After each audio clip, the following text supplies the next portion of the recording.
Chapter 12, Book 1, Rama's Reply. Valmiki related, being thus asked by the chief of the sages with soothing words, Ram answered in a soft and graceful speech, replete with good sense. O venerable sage, untutored though I am, I will tell you in truth all the particulars as you asked. For who would disobey the bidding of the wise? Ram speaking. Since I was born in my father's palace, I have remained here, grown up and received my education.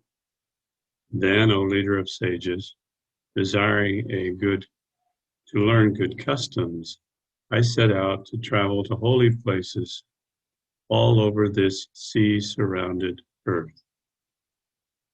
By this time, a series of reflections arose in my mind that shook my confidence in worldly objects. I employed my mind to discriminate the nature of things, which gradually led me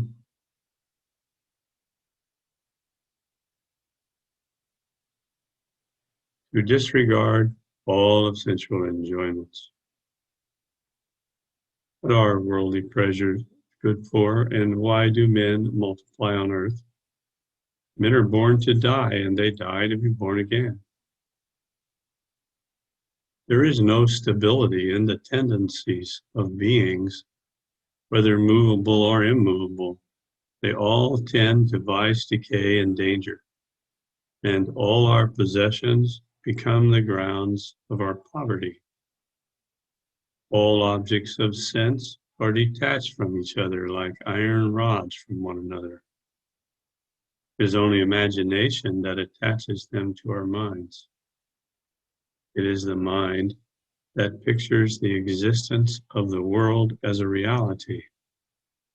But if we know the deceptiveness of the mind, we are safe from such a deception.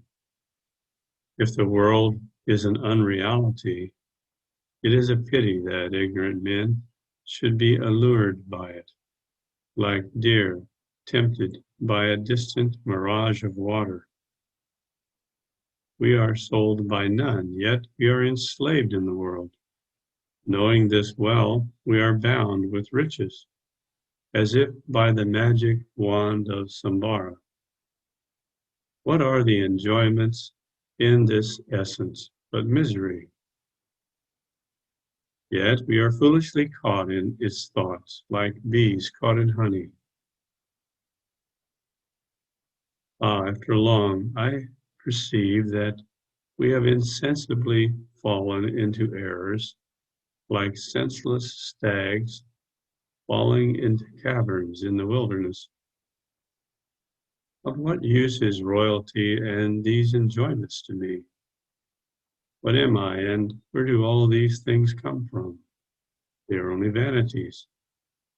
Let them continue as such without any good or loss to anybody.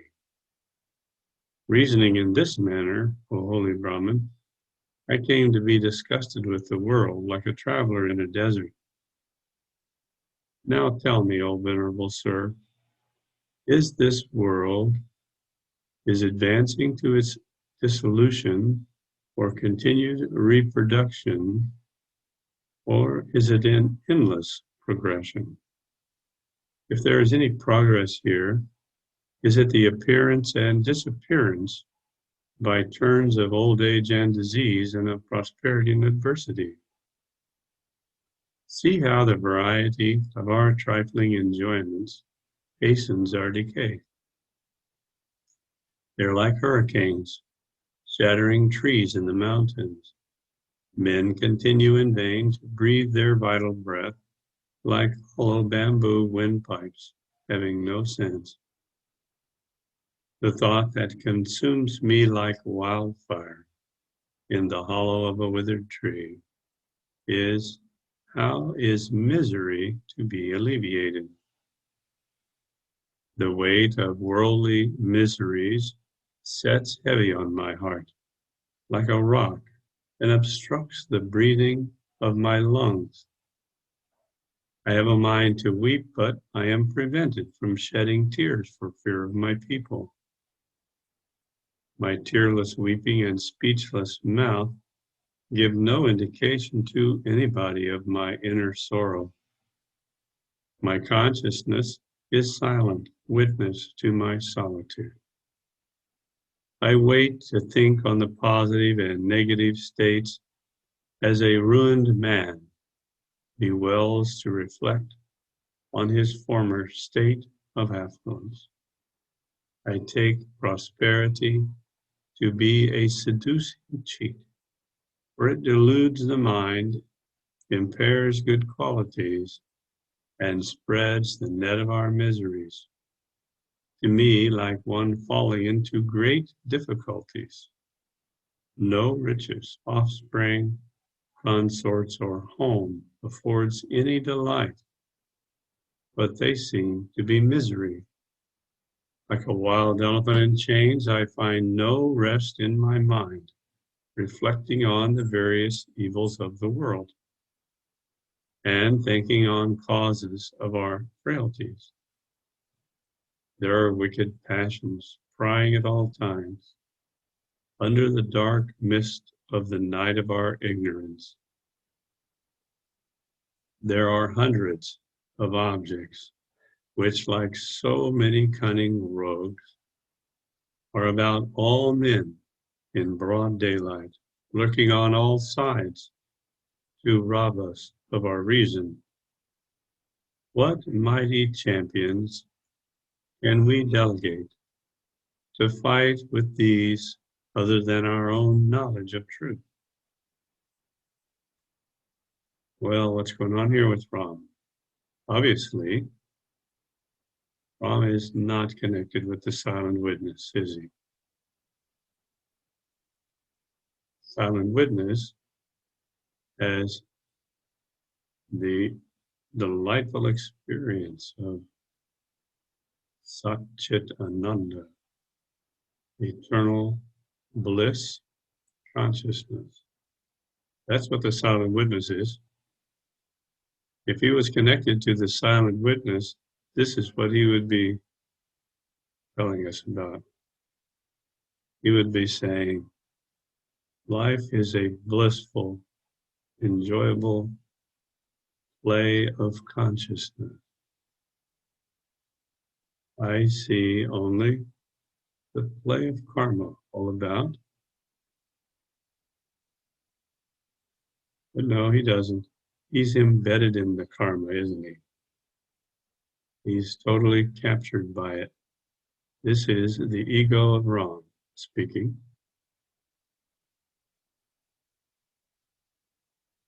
We may have all thought this way at some time or another. Without the knowledge of the silent witness, life is quite disturbing once you investigate it. There's just nothing to it at all. Only worldly miseries with weeping minds. So this is the state of someone completely embedded in their ego.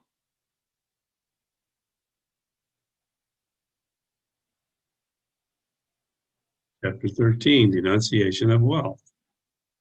Rama said, O sage, here wealth is reckoned a blessing, yet she is the cause of our troubles and errors. She bears away like a river in the rainy season. All high-spirited simpletons are overpowered by her current. Her daughters are anxieties fostered by many a bad deed. Like the waves of a stream raised by winds, she can never stand steady on her legs anywhere, but like a wretched woman who has burnt her feet, she limps from one place to another. Well, like a lamp, both burns and blackens its owner until it is extinguished by its own flame. She is unapproachable like princes and fools, and likewise as favorable as they to her adherents. without scanning their merits or faults. She begets only evil in them by their various acts, as good milk, when given to serpents, serves to increase the strength of their poison.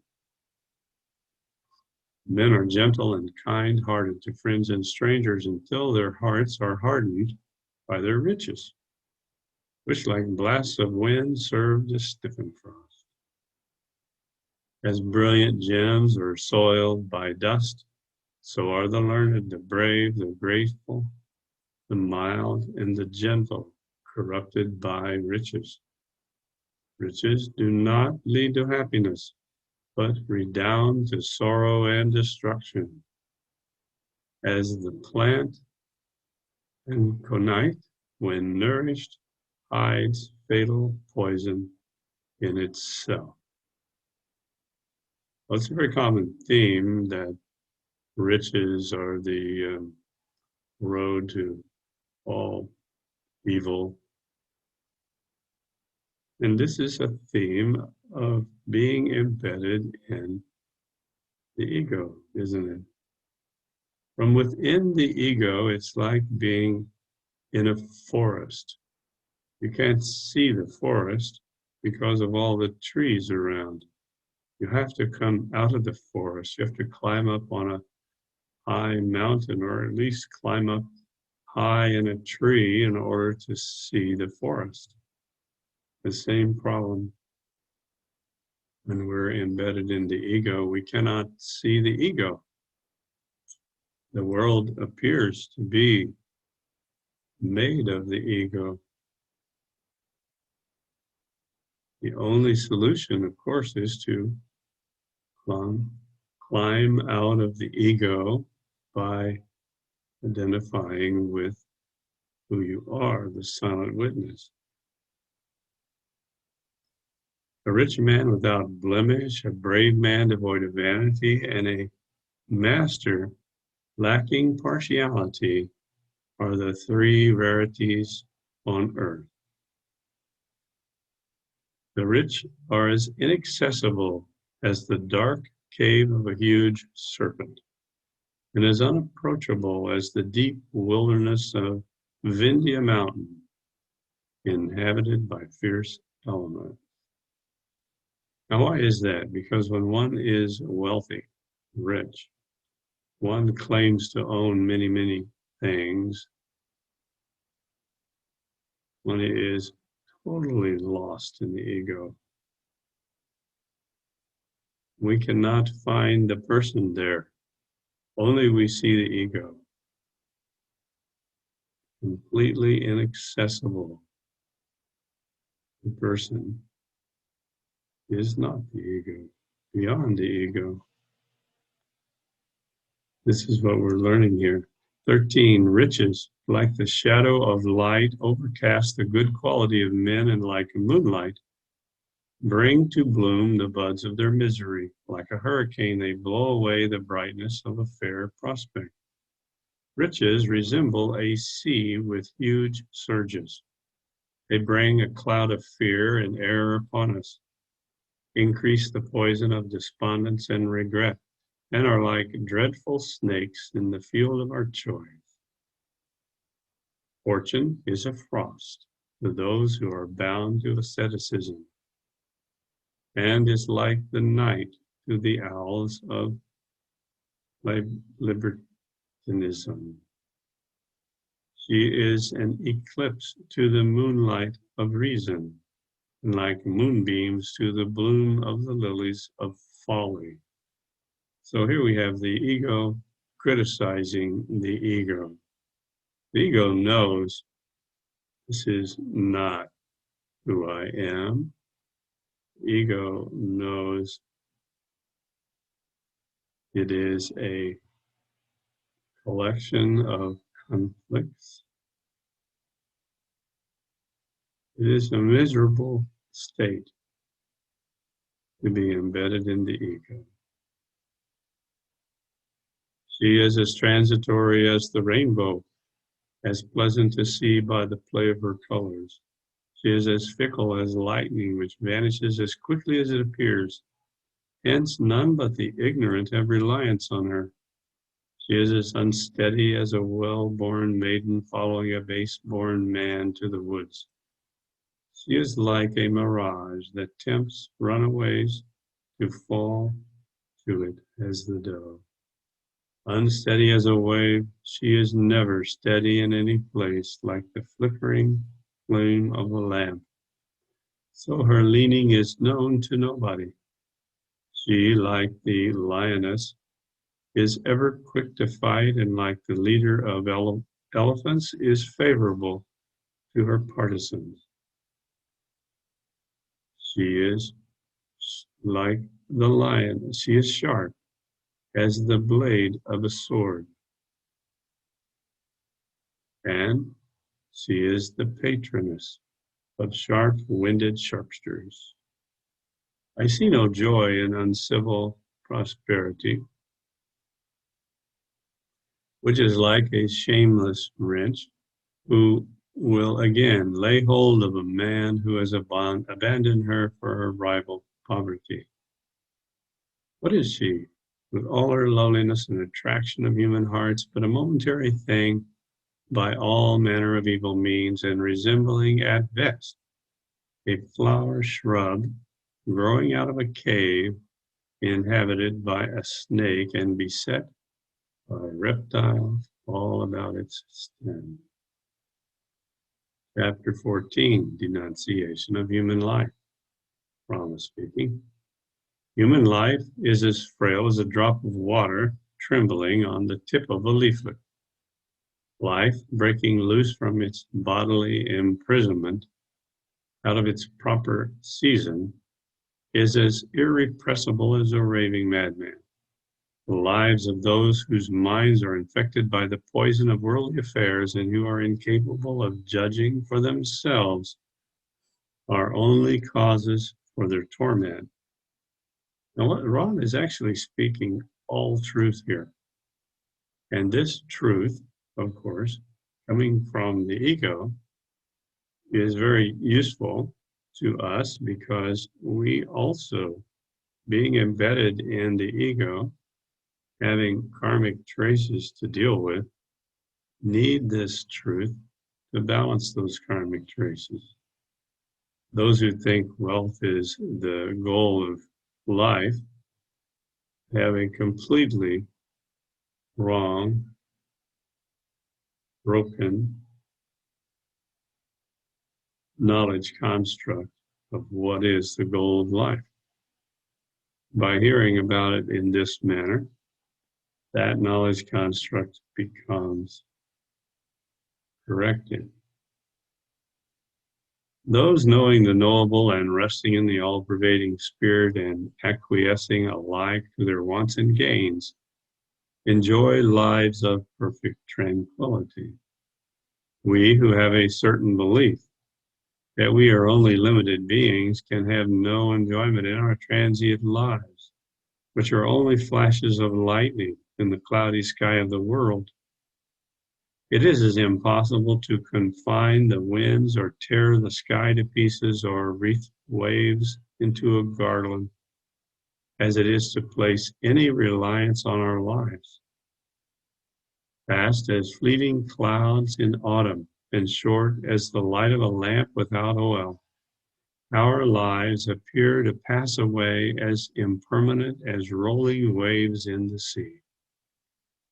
Rather attempt to lay hold of the moon's shadow on the waves, or the fleeting lightning in the sky, or the ideal lotus blossoms in the ether, than ever place any reliance upon this unsteady life.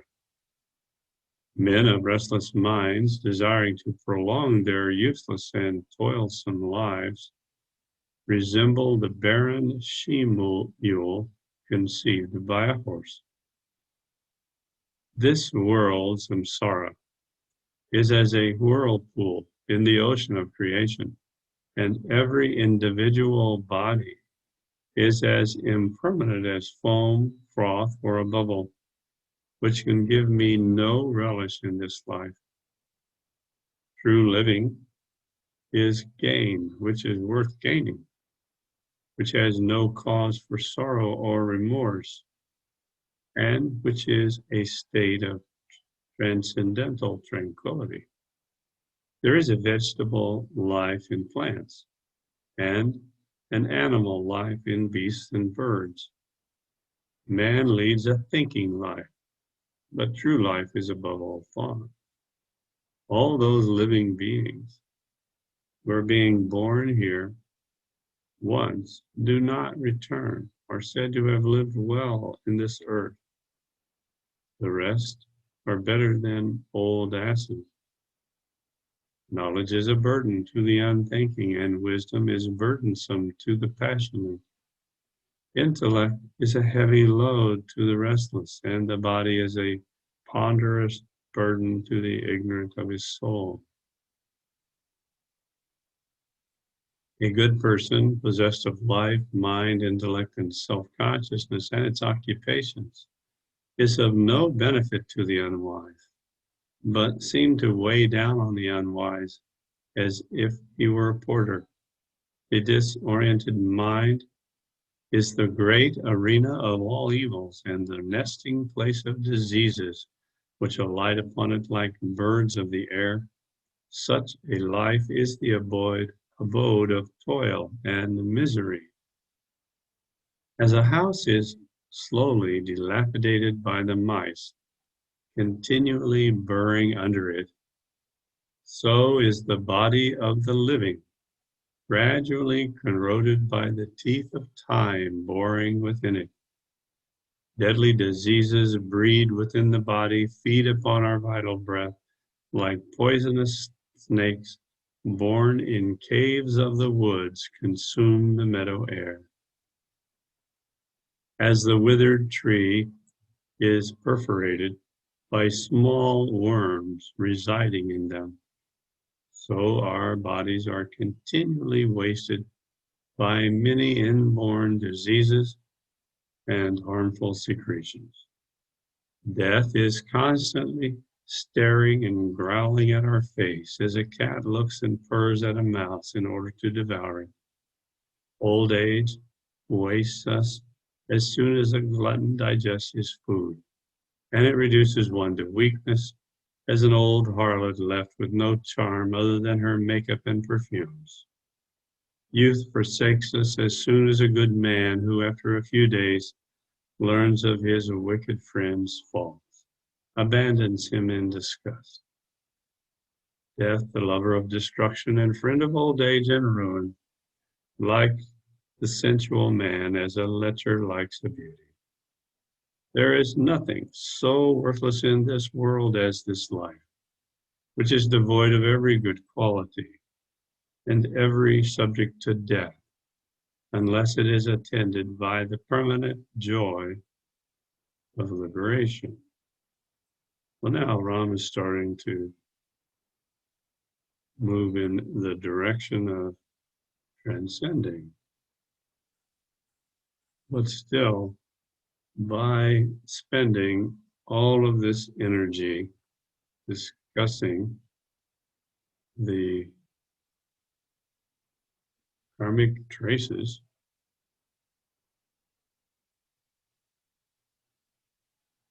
this is not life. This is not silent witness.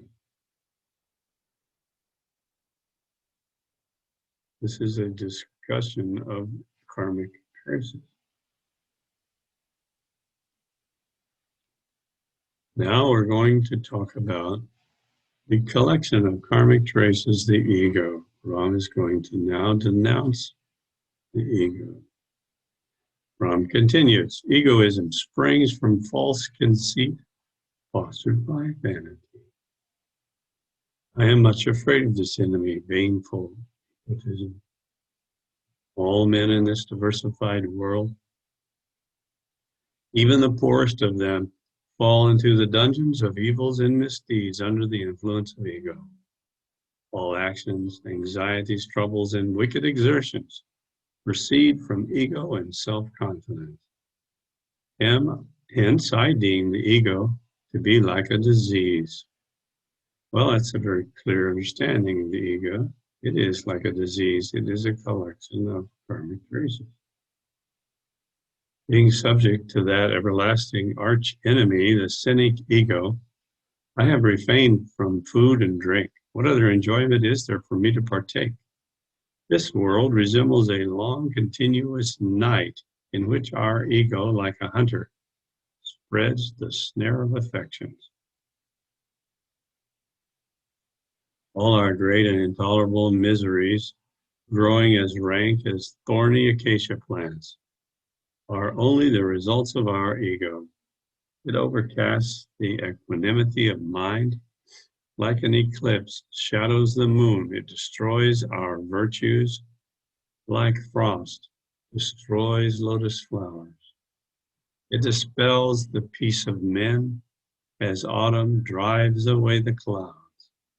Therefore, I must get rid of this egoistic feeling. I am not Rama the Prince.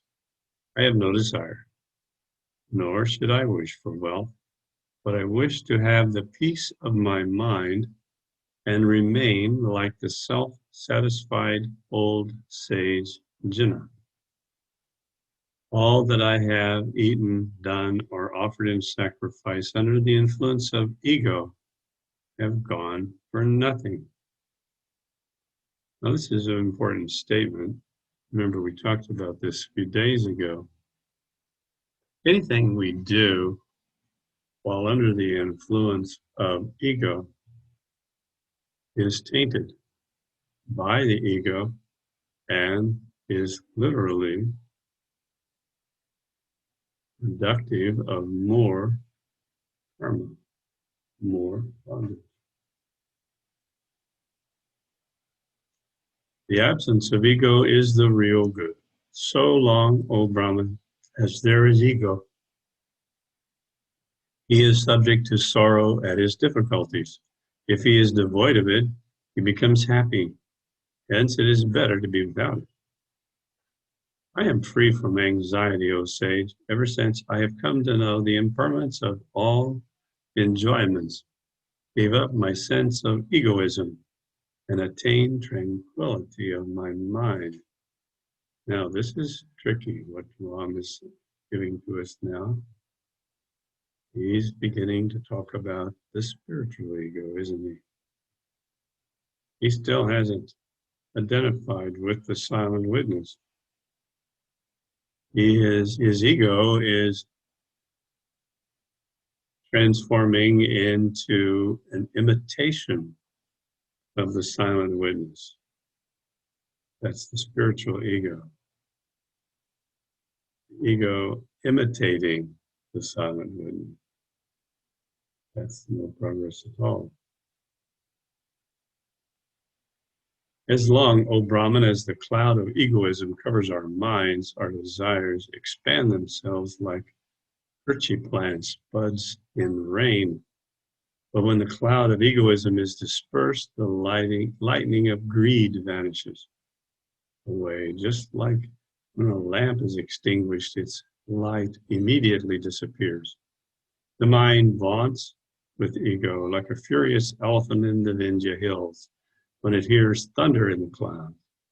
Ego is like a lion living in the vast forest of all human bodies, who ranges about at large throughout the whole extent of this earth. Self-conceited are decorated with a string of pearls around their necks, of which greed forms the thread and repeated births of the pearls. Our hostile enemy ego, like a magician, has spread about us the enchantments of our wives, friends, and children, whose spells it is hard to break. As soon as the impression of the word ego is effaced from the mind, all our anxieties and troubles are wiped out of it. The cloud of ego being dispelled from the sky of our mind, the mist of our error, which it spreads to destroy our peace, will also disperse. This is great logic about the ego on how to dispense with the ego, isn't it? The ego talking about a sense of itself, which is like a silent witness. The ego is looking out from the mirror and says, I am the real thing. I am the silent witness. While the silent witness is looking into the mirror, obviously aware that the ego is still deluded. Ego is still the collection of karmic traces.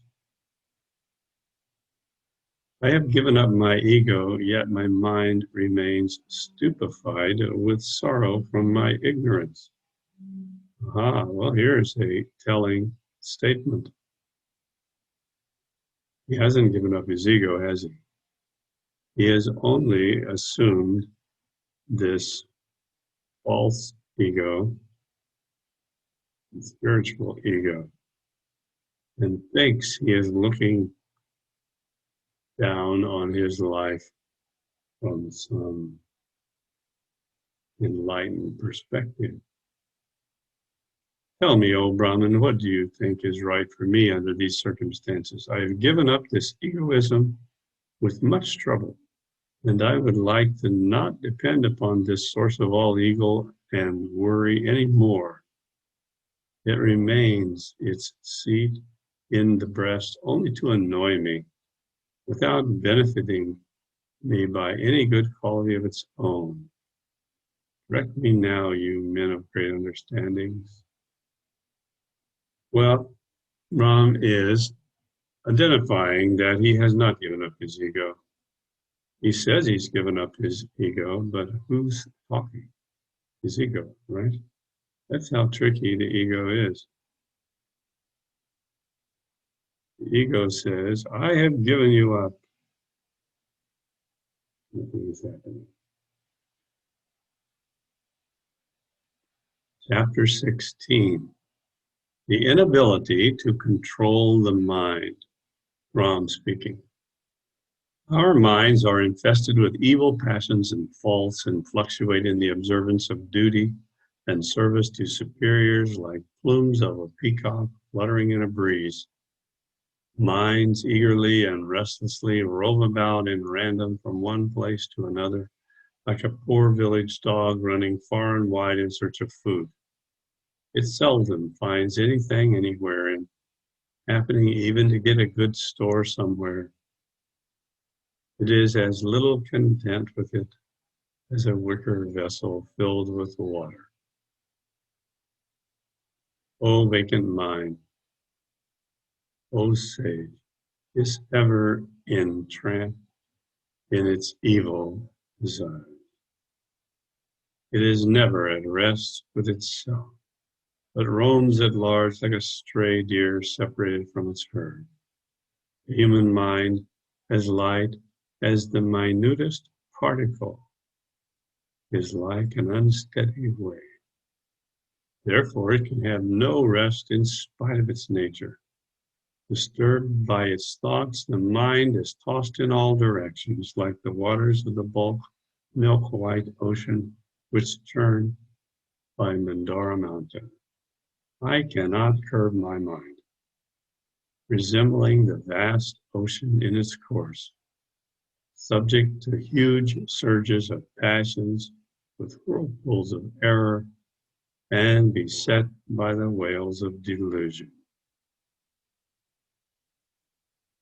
Well, obviously, from the level of the ego, there is no way to control the mind. We must transcend the mind. We have to connect with who we really are. Then all of this is just a play. Lila. Veda Lila. Oh, Brahman, our minds run afar from sensual enjoyments, like deer running toward tender blades of grass, unmindful of falling into hidden traps. The mind can never get rid of its wavering state, owing to its nature of habitual fickleness, resembling the restlessness of the sea. The mind, with its natural fickleness and restless thoughts, finds no repose at any place. Like a lion in his cage, the mind, seated in the car of delusion, absorbs the sweet, peaceful, and undisturbed rest of the body, like a swan, sucking up pure milk from amidst the water. O chief of sages, I grieve much to find the faculties of the mind lying asleep upon a bed of imaginary delights, from which they are hard to awaken. O Brahman, like a bird in a net, I am caught by the knots of my ego and held fast by the thread of my greed. Like dried hay on fire, the flame of my anxiety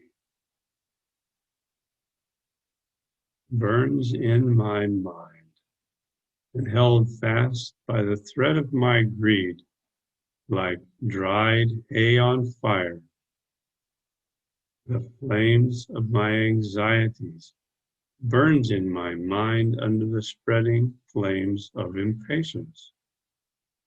Like a clod of cold meat, I am devoured by the cruelty and greed of my heart, like a carcass swallowed by a hungry dog and its greedy mate.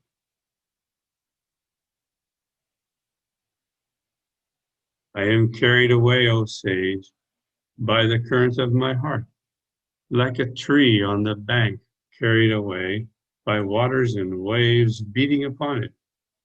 I am led afar by my mind like straw carried off by a hurricane, either to flutter in the air or fall upon the ground. My earthy mindedness has put a stop to my desire of crossing over the ocean of the world, as an embankment stops the course of a stream.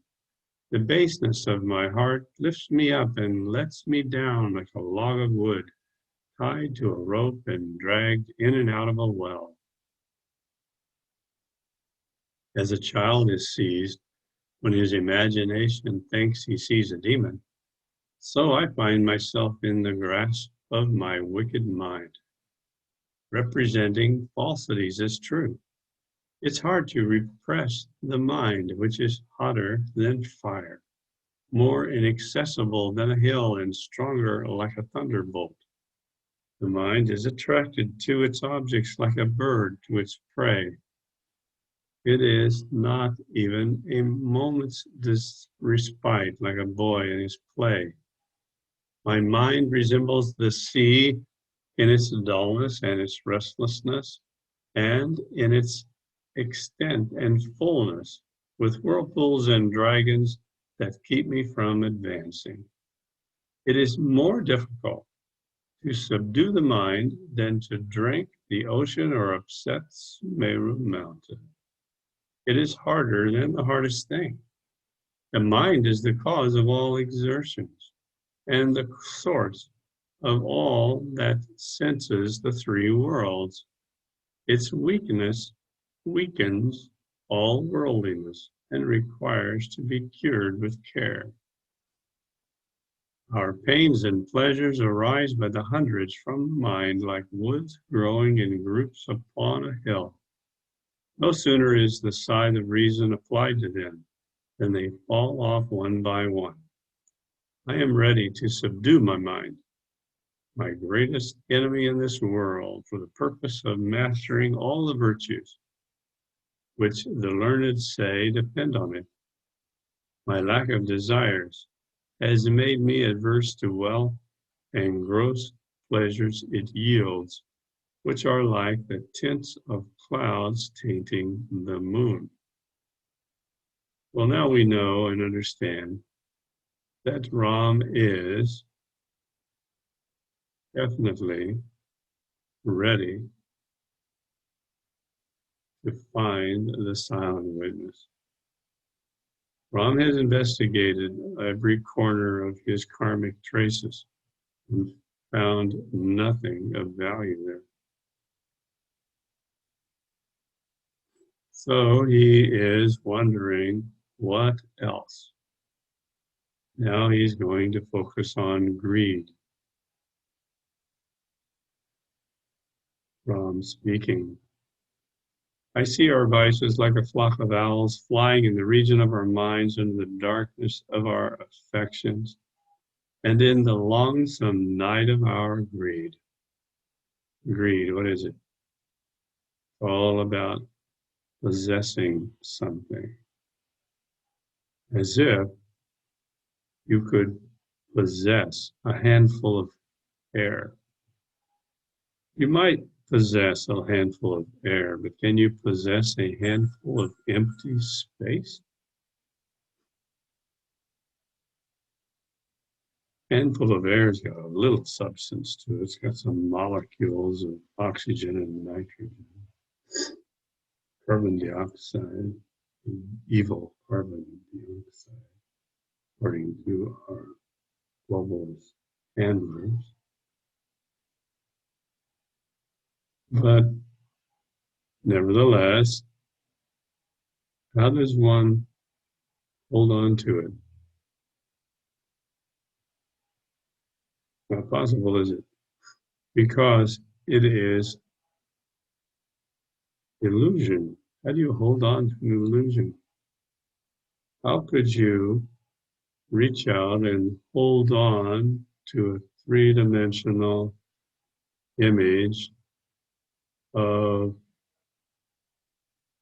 who's that fellow? They like to make images of Stevie Wonder? No, the other guy. It's common to make three-dimensional projections of these performers and show them on a stage because it really looks like a person standing. Then they play the song in this three-dimensional caricature and the person is singing. Everything is like that three-dimensional projection. You can't hold on to it. You can't even touch it. It's pure illusion. Greed is one of the most ridiculous qualities of the karmic traces. How long, in how many lifetimes, have we attempted to possess the illusion? Keep it in our grip. Every time we try to do that, we are creating the karma of greed, which we now have to balance. If we can get it out of the way, then we can see who we are. Greed is one of the bigger trees in the forest. Let's stop here because we're at the beginning of a wonderful chapter on greed. We'll proceed tomorrow. Soon we're going to get to the solution, which we already know what it is. But by working our way up to it slowly like this, we are balancing the karmic traces that stand in the way of us realizing who we are. One thing to know who you are, it's another thing completely to realize it.